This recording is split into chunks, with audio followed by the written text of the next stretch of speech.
Praise the lord. ప్రియమైన దేవుని బిడ్డలారా, దైవ సేవకులారా, నా ఫేస్బుక్, యూట్యూబ్, వాట్సాప్ ఫ్రెండ్స్ అని మీ అందరికీ కూడా నాకు హృదయపూర్వకమైన ధన్యవాదాలు చెల్లించుకుంటున్నాను. ప్రియమైన దేవుని బిడ్డలారా, నిన్నటి దినాన మన ఏ ఒక్క విషయాలు మాట్లాడుకున్నా మనం అందరికీ తెలిసిన విషయమే. మరలా అక్కడి నుంచి మనం మొదలు పెట్టుకుందాం. ఈ రకంగా కోరహు మోషే మీద కోపం కలిగి ఉన్నాడని చెప్పాం. అప్పటికే కూడా మోషే బతిమలాడుతున్నాడు అనమాట. ఏంటి, నువ్వు అలా చేయకూడదు, ఇలా చేయకూడదని బ్రతిమలాడుతున్నాడు. ఎందుకంటే ప్రియమైన దేవుని బిడ్డలారా, ఈ యొక్క కోపానికి ఎప్పుడు విషయం ఏంటంటే, ఇక్కడ మనం గమనించాల్సిన విషయం ఏంటంటే, కోరాహు అప్పటికప్పుడు తన యొక్క తమ్ముడు కొడుకు మీద, చిన్నాన్న కొడుకు మీద కోపం రగలేదు. ఎందుకంటే మొన్నటి దినాన నేను చెప్పాను కదా, ఒక పులి సింహము ఆకలి ఉన్నప్పుడు అవతల జంతువుని చంపి మరీ తింటాయి. ఆ ఆకలితోటి ఎంత దూరమైనవి పరిగెడుతూనే ఉంటాయి. అది ప్రాణమే, ఇది ప్రాణమే అయినప్పటికీ దాన్ని చంపితేనే కానీ దీని యొక్క ఆకలి తీరదు. అలా ఇతనుకున్న కక్ష గుండెల్లో ఎప్పటి నుంచో పెరుగుతూ దాన్ని బాగా చాలా ఉద్రిక్తత చేసేసుకున్నాడు అనమాట. గుంటకడ నక్కని ఒక సామెత ఉంటుంది చూసారా మనకు లోకంలోని, అలాగా దానికోసం ఎదురు చూస్తున్నాడు. ఆ యొక్క బురదలో ముసల కనపడకుండానట్లుగా హఠాత్తుగా మింగినట్టుగా, ఇలాంటి యొక్క అది పాము కూడా పగపట్టినట్టుగా ఇలాగ పగపట్టేశాడు తన మీద, కోపపడిపోయాడు తన మీద. పోనీ దేవుడు తనకేమన్నా తక్కువగా ఇచ్చాడా, దేవుడు తనమన్నా తక్కువగా వదిలేశాడా? ఎప్పుడు ఏదో ఒకటి చేయడం ఉండడమే. ఈలోగా ఇజ్రాయేల్ జనాంగం కూడా అది లేదు ఇది లేదు, మా కంటికి మన్నాయే కనబడుతుంది, అక్కడ అయ్యి ఉన్నాయి ఇక్కడ.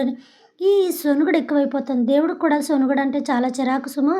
అందుకే అన్నాడు, సొనగద్దు, సొనిగిన వారిని చూస్తే నాకు మామూలుగా ఉండదు, సొనగద్దు అని దేవుడు చెప్పాడు. నువ్వు మూలుగుతుంటే నీ మూలుగుడు కూడా విని ఐగుప్తు దేశం నుండి నిన్ను తీసుకొచ్చి, నువ్వు కష్టపడకుండా నీకు ఆహారాన్ని ఇచ్చి, నువ్వు వండుకోకుండా తినకుండా కష్టపడకుండా పంటలు అవి పండించకుండా సమృద్ధిగా సకల విధమైన భోజనాలు నీకు అందిస్తున్నా కూడా తిని ఉండలేక కొరడాలతో నీ ఒళ్ళు చీర్పించుకోవడానికి ఇష్టపడ్డావు. ఆ యొక్క ఎన్ని బాధలు పెట్టినా కూడా ఇష్టపడ్డావు తప్ప దేవుడు సుఖాన్ని ఇస్తే ఇష్టపడలేకపోతున్నావు. అలా ఉంటుంది అనమాట. పెట్టివాడు కన్నా తిట్టివాడు మేలు అన్నట్టుగా ఉంది లోకంలో కూడా పరిస్థితులు. కట్టి ప్రియమైన దేవుని బిడ్డారా, అలాగా అతను కోపాన్ని పెంచుకున్నాడు. ఎందుకు కోపాన్ని పెంచుకున్నాడని మనం ఆలోచించగలిగితే, ఇప్పుడు అప్పటికప్పుడు వచ్చిన కోపం కాసేపు ఉన్నాకో, పోనీ ఒక 2 days, పోనీ ఒక వారం వేసుకోండి, తగ్గిపోతుంది. ఇంత ఒక్క 10 మందిని కాదు, 20 మందిని కాదు, 30 మందిని కాదు, 250 మందిని గ్రూపును అతను ప్రిపేర్ చేశాడంటే ఈ ప్లానింగ్ ఎప్పటి నుంచో జరుగుతుందో ఒకసారి అర్థం చేసుకోండి. అతని వైపు 250 మంది ఉండి, 250 మంది అతనితో పోరాటం చేసి, 250 మంది మోషేకి ఎదురుగా తిరగబడడానికి, 250 మంది కోరాహు వెన్నంటే ఉండి కోరాహుకి అంత సపోర్ట్గా ఉన్నారంటే అప్పటికప్పుడు జరిగిన పని కాదని నేనైతే అనుకుంటున్నాను. నువ్వు 5th క్లాస్కి వచ్చి, నేను ఏజ్ బట్టి కాకుండా ఏజ్ దాటి చదివేసి త్వరగా ఇదైపోతానంటే మంచిదే. అప్పుడు నువ్వేం చేయాలి, క్లాసులు వెళ్ళకుండా ఆ యొక్క సబ్జెక్టులు తీసుకొని చాలా త్వరగా చదవాలి. కానీ నువ్వు క్లాసులకి అటెండ్ అవ్వకుండానట్లుగా, ఇది చేయకుండానట్లుగా అంతటికి అలా వెళ్ళాలంటే మధ్యలో ఏదో ఉంది. నీకు ఏజ్ తక్కువని చదువు ఎక్కువగానే ఉంది అంటే, నువ్వు 7th క్లాస్లో ఉండి 10th క్లాస్ సిలబస్ తీసుకొని మనం చదువుకున్నాం అనుకోండి, 2 years గ్యాప్లో మనం ఏమవుతాం, అక్కడికి రీచ్ అవుతాం. అంటే అది అతని యొక్క పట్టుదల బట్టి ఉంటుంది. ఇది ఇహలోకంలో జరిగే పనులు, తప్పదు. అంటే అలాగ వచ్చాడు. ఏజ్ బట్టి క్లాసు లేదు అంటే మధ్యన ఏదో జరిగిందనే కదా అర్థం. మంచి జరిగిందో చెడే జరిగిందో ఏం జరిగిందో, లేకపోతే ఏజ్ బట్టి దాటి వెళ్ళి ఏదో ఉంటుంది. నువ్వు 7th నుంచి 10thకి సిలబస్ తీసేసుకొని నువ్వు ప్రిపేర్ అయ్యావంటే మధ్యలో ఒకటి నీకు హెల్త్ ప్రాబ్లం అన్న వచ్చి ఇంట్లో ట్రైనింగ్ తీసుకొని ఉండాలి, లేదా నీ ఏజ్ కన్నా ముందు సిలబస్ పూర్తి చేయాలని, అలాగే మొత్తానికి ఏదో ఒకటి ఉంటుంది. ఏది లేకుండా నీ వయసుకు తగ్గ క్లాసు నీకు లేనప్పుడు దాని వెనకాతలు ఏదో ఉందని అర్థం. నాకు అంతగా తెలీదు, నాకు తెలిసింది ఏదో మిడిమిడి జ్ఞానంతో చెప్తున్నాను. మీకు తెలుసు కాబట్టి మీరు దాన్ని అర్థం చేసుకోండి. అలాగా ఇతని వెనకాతల 200 మంది ఉన్నారంటే అప్పటికప్పుడు జరిగిన పని కాదని నేనైతే అనుకుంటున్నాను. నేను అనుకోవడం, నేనైతే అనుకున్నాను. వాళ్ళ కుటుంబ సభ్యులు, వాళ్ళు, వీళ్ళు, వాళ్ళకి తోడు మన ఫ్రెండ్స్, మన నైబర్స్, మన చుట్టుపక్కలోళ్ళు మొత్తం అక్కడున్న వాళ్ళందరిని ఇతను ఏం చేస్తాడంటే ఆల్రెడీ రెచ్చగొట్టి, రెచ్చగొట్టి మంచోడిని చెడ్డగా చేసి మంచోడి మీద చెడ్డ మాటలు చెప్పి అతన్ని చూసి నమస్కారం చేసి వందనాలు పెట్టినోడు కూడా, అయ్యగారు బాగున్నారా అన్నవాళ్ళు కూడా బాగానే ఉన్నారా అని అన్నదానికి చాలా తేడా ఉంటది కదా! గౌరవంతో కూడిన మర్యాద పలకరింపును, అగౌరవంతో కూడిన వెక్కిరింత పలకరింపు కూడా తెలిసిపోతూ ఉంటది. ఆళ్ళలోన చాలా కోపం, చాలా గర్జన, చాలా ఘర్షణ ఉందని ఆ పాటి మనకు తెలీదా? దేవుడిని నమ్ముకో దేవుడినే నమ్ముకోక్కర్లేదు. ఎదటి మనిషిని ప్రవర్తన ఎలా ఉందనేది మనకు అర్థమైపోతూ ఉంటది. ఒక పెదం పక్కకు పెట్టి నవ్విన దానికిని, మనస్ఫూర్తిగా పెదాలంతా కూడా చక్కగా విచ్ఛిన్నం చేసి నవ్విన దానికి ఎంత తేడా ఉంటది? వేషధారపు నవ్వుకిని, మనస్ఫూర్తిగా కడుపు నిండా వచ్చే నవ్వుకి ఆకాశానికి భూమికున్నంత తేడా ఉంటది. ఆ పాటి అవి కనిపెట్టలేమా మనం? ఈజీగా కనిపెట్టుతుంటాం. దేవునితో ఉన్నవాళ్ళు ఆళ్ళ జీవితాలు చదివేస్తూ ఉంటారు. అని కన్నా దేవుడు చెప్తూ ఉంటాడని చెప్పడం మంచిది. కాబట్టి ప్రియమైన దేవుని బిడ్డలారా, ఈ రీతిగా కోరాహు ప్రిపేర్ చేశాడని నేను అనుకుంటున్నాను. లేతే అప్పటికప్పుడు ఎవరొచ్చేస్తారా? 250 మందా? గుబుక్కుని చెప్పాడనుకో, ఒకవేళ అప్పటికప్పుడు చెప్పాడనుకో, తన చుట్టాలకి, పట్టాలకి, కుటుంబ సభ్యులందరికీ చెప్పాడనుకో, వాళ్ళేమంటారు? అందరూ ఒకటే మాట అంటారు కదా! మీరు ఆలోచించినట్టు నేను ఆలోచిస్తానా? ఆలోచించను. నేను ఆలోచించినట్టు మీరు ఆలోచించరు. చాలా సార్లు చెప్తున్నాను. సకల సుఖ సదుపాయాలిచ్చిన భర్తతోటే భార్య ఆలోచించదు. భార్య తగ్గట్టుగా భర్త ఆలోచించడు. కుటుంబం తగ్గట్టుగా పిల్లలు ఆలోచించరు. ఎవరి ఆలోచనలు ఆళ్ళకి వేరియేషన్స్ అన్నీ కూడా తేడాగానే ఉంటాయి. ఎవరి ఆలోచన ఆళ్ళకుంటది అలాగా. అప్పుడేమంటారు? ఇప్పుడుకిప్పుడు అడిగితే బావుంటదంటావా? గబుక్కున మనిషి ఏమనుకుంటాడో? అలా కాదులే. నేనొక్కడిని అడిగే కన్నా మనం కూడా కొంతమంది పెద్దలు ఉన్నారు కదా! 70 మంది పెద్దలు. ఒకసారి ఆళ్ళని కూడా మనం సంప్రదిద్దాం. కూర్చుందాం. కూర్చున్నప్పుడు మీ బాధేంటో మీరు చెప్పండి. ఆ తర్వాత నలుగురు వెళ్లి ఏటయ్యా మరి ఎలా ఉంది పరిస్థితి అని అడుగుదాం అని ఇంకొకళ్ళంటారు. ఇంకొకళ్ళేమంటారు? సరే అందరూ ఓకే అంటే నేను మాత్రం ఏం చేస్తాను నలుగురితోటి నా దారి కూడా మీ దారే అని ఇంకొకరు. అలాగ నలుగురు 4 రకమైన ఆలోచనలు చెప్తారు తప్ప ఒకేసారి సునామీ వచ్చి సముద్రంలోంచి వచ్చి పడిపోయినట్టు పడిపోదు కదా వాటర్. సముద్రంలోంచి ఒకేసారి సునామీ వచ్చిందంటే దాని నిండా భూమి దిగాంతాల్లోకి వాటర్ నిండిపోయి ఉంది. విశాలమంతా వ్యాపించేసి ఉంది. దానికి ఎంత విశాలం ఉందో సముద్రానికి అంత వ్యాపించి ఉంది కాబట్టి సడన్‌గా వచ్చింది. సడన్‌గా ఉంచింది. సడన్‌గా వెళ్ళిపోయింది. సడన్‌గా నాశనం చేసింది. అలాగే వీళ్ళు సడన్‌గా వచ్చినోళ్ళు కాదు.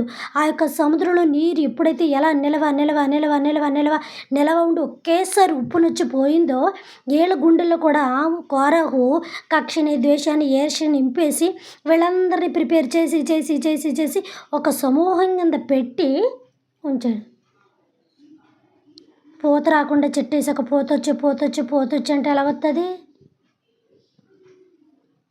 ఆ టైం వచ్చాక పూత వస్తుంది. ఆ టైం వచ్చాక పిండి వస్తుంది. ఆ టైం వచ్చాక కాయ కాస్తుంది. ఆ టైంకి నువ్వు రాల్చక్కర్లేదు.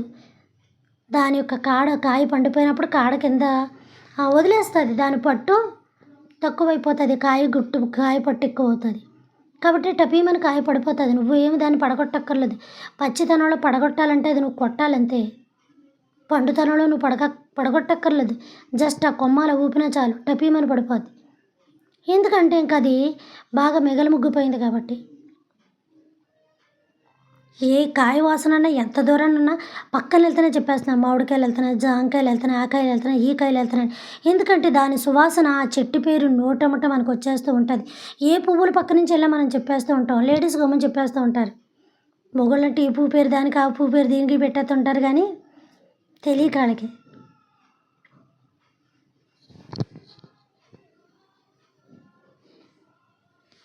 కాబట్టి ప్రియమైన దేవుని బిడ్డలారా, ఆ పువ్వులు ఏంటనేది మనము కూడా పక్క ఎదురుకెళ్ళి చూసి పువ్వు ఇది మల్లె పువ్వు, సన్నజాజి, ఆ జాజి, ఈ జాజి అని చెప్పక్కర్లేదు. ఎక్కడున్నది విరజాజా, ఏ జాజి అని మనం చెప్పేస్తాం. ఎందుకంటే దాని స్మెల్ అలాంటిది. అలాగా ఈ కోరహు కూడా ఏం చేశాడంటే ముందుగానే అందరిని ప్రిపేర్ చేసి పెట్టాడు. ప్రిపేర్ చేసి ఎప్పుడు అవకాశం దొరుకుతుందా, ఎప్పుడు ప్రజల్లో తిరగబడదామా, ఎప్పుడు వీళ్ళందరినీ మోషే మీదకి ఎదురు దాడి తీసుకెళ్ళిపోయి నాశనం చేసేద్దామా అని ఎదురు చూస్తున్నాడు. ఇతను ఎదురు చూసిన దానికి రానే వచ్చింది. ఆశగల ప్రాణం దేవుడు తృప్తిపరుస్తాను అన్నట్టుగా అతనిలో ఉన్న దుర్మార్గపు ఆశ కూడా దేవుడికి తెలుసు కాబట్టి అది బయట పెట్టే సమయాన్ని కూడా దేవుడే కల్పించాడని చెప్పాలి. చెప్పి కన్నా దేవుడే చేశాడని చెప్పాలి. ఎందుకంటే మోషేకి మరణం సమీపించేలాగా ప్రవర్తిస్తున్నారు వీళ్ళు. మోషే మీద తిరగబడేలాగా మోషేకి ఎదురు తిరిగి ప్రాణహాని చేయడానికి చూస్తున్నాడు. కాబట్టి నా బిడ్డను ముట్టడానికి నువ్వెవడవురా బాబు, చూడు నీ అంతం చూస్తానని దేవుడు దాన్ని పురికొల్ప పురికొల్పాడనమాట. కాబట్టి ప్రియమైన దేవుని బిడ్డలారా, ఈ రీతిలో ఏం చేశారంటే అందరినీ మొత్తం సమూహాన్ని అంతా కూడబెట్టి ఇచ్చేశాడు. సరిగ్గా వీళ్ళకి మాంసం దొరికేసింది అంతే. మాకు మాంసం లేదు, అది లేదు, ఇది లేదని చెప్పడం, ఈ మోషే ఈ సొనుగుళ్ళు ఈ బాధలు ఇవన్నీ తట్టుకోలేక దేవుడికి వెళ్ళి చెప్పడం, దేవుడు అప్పుడు వచ్చి సరే వీళ్ళందరినీ రేపు పరిశుద్ధంగా ఉండమని పరిశుద్ధపరమని దేవుని యొక్క ఆత్మ దిగి వచ్చి దేవుడు మాట్లాడతాడని అనడం అని అన్నాడు. కానీ విషయం తెలియట్లేదు దేవుడు అక్కడ మరణాన్ని ఆమోదిస్తున్నాడని. కానీ అక్కడ తెలియట్లేదు దేవుడు వీళ్ళ పాతాళలోకి పంపించేస్తున్నాడని. కానీ వీళ్ళకి తెలియట్లేదు ఎవరు తెచ్చుకున్న కొర్రంతోటి వాళ్ళే తగలడిపోతారని. ఆల్రెడీ దేవుడు వీళ్ళకన్నా ముందు ఉద్రిక్తుడైపోయాడు ఆయన. ఆయనకి దహించు అగ్ని అని పేరు. ఏ అగ్ని అయితే ఆయన పేరు పెట్టుకున్నాడో అదే అగ్నితో వాళ్ళని నాశనం చేసేసాడు. కాబట్టి ప్రియమైన దేవుని బిడ్డలారా, క్షణం రానే వచ్చింది. అందరికీ చెప్పాడు దేవుడు మీకు మాంసం పెడతాడంట అని చెప్పాడు. ఒక రోజు 2 రోజులు కాదు, 3 రోజులు 4 రోజులు కాదు, నెల రోజులు అంట తిందురు కానీ రండి అలా ఇలా అని చెప్పాడు. అంతా బాగానే ఉంది, అంతా సిద్ధపడ్డారు. కొంతమంది ఇంకా దేవునాత్మ అంతప్పటికి ఇంకా ఇది వచ్చేసింది అనమాట. దేవునాత్మ దేవునాత్మ దేవునాత్మ అని వచ్చేసి ఇక ఈ రాత్రి కాడ ఏం చేశాడంటే వీళ్ళందరినీ ప్రేరేపించేస్తున్నాడు అనమాట. ఇంకా మామూలుగా లేదు. ఇదిగో రేపు వీళ్ళందరూ తిరగబడతారు, మనం కూడా సిద్ధంగా ఉండాలి, నలుగురితో పాటు అన్నట్టుగా మనం ఉండాలి, అలాగా అయ్యేలాగని మొత్తం సిద్ధపరిచేసి గొడవకి సిద్ధాన్ని చేసి ఉద్రిక్తులు చేసి కోరాహు కుటుంబం.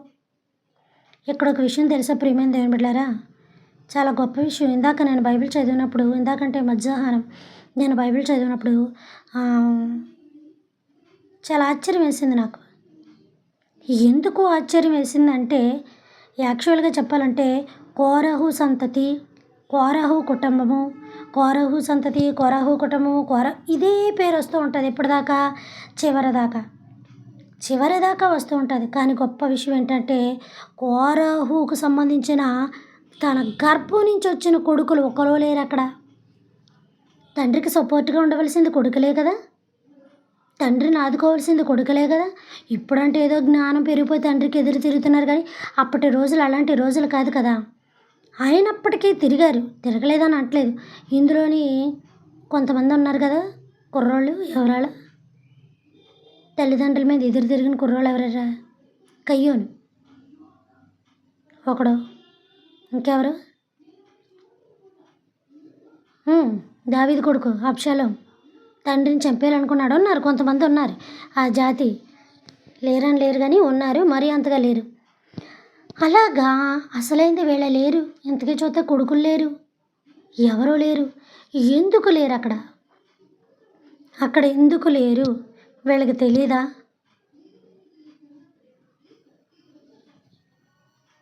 లేకపోతే దేవుడు చంపేస్తాడని భయపడిపోయి పారిపోయారా? అసలు ఏం జరిగింది? అసలు వాళ్ళు ఎందుకు లేనప్పుడు కోరహు సంతానం అని ఒక్కడు చేసిన పనికి ఎంతమంది మీదకి చెడ్డ పేరు ఎలా వచ్చింది? ఇంతమంది మీద చెడ్డ పేరు ఎలా వచ్చింది? అసలు ఏం జరిగింది అక్కడ?